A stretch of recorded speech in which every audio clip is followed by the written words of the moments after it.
TN 2026 இந்த படம் தளபதிக்கு எதிரான படமா இல்ல தளபதி விஜய் அவர்களை பத்தி நல்லா சொல்லியிருக்காங்களா அப்படின்னு நிறைய பேருக்கு டவுட் இருக்கும். சில பேர் ஆதரவா சொல்லியிருக்காங்கன்னு சொல்லிட்டு ஓம் சக்தி பராசக்தியான டைலாக் போட்டிருக்காங்க அப்படி சொல்லிக்கிட்டு இருந்தாங்க. ஓம் சக்தி பராசக்தி.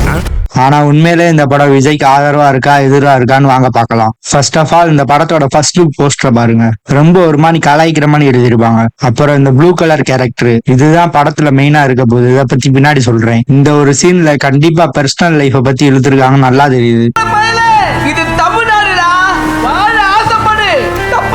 அப்புறம் இந்த ஃப்ரேம்ல பாருங்க எல்லாரும் சரக்கு அடிக்கிற மாதிரி காமிச்சிருப்பாங்க.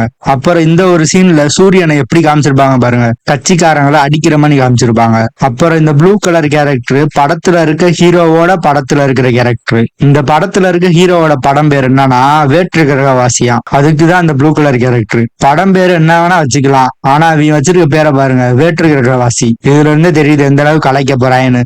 அப்புறம் கடைசியா இந்த ஒரு சீன்ல ஹீரோ மேல இருந்து கை காட்டுவாரு. அப்போ கீழே இருக்க அந்த போர்டுல துணிவோம் துணிவோம் வேற்று கிரகவாசிக்காக எதற்கும் துணிவோம் அப்படின்னு போட்டிருக்கு. அப்புறம் இந்த வேற்று கிரகவாசி படத்தோட போஸ்டர் பாருங்க எந்த அளவுக்கு கேவலமா இருக்கு. இது கண்டிப்பா தளபதி விஜய் அவர்களை கலாய்க்கிற மாதிரி தான் எடுத்திருக்காங்க. அதனால இந்த படத்தை அவாய்ட் பண்றது நல்லது. உங்க கருத்து என்னன்னு மறக்காம கமெண்ட்ல சொல்லிட்டு போங்க.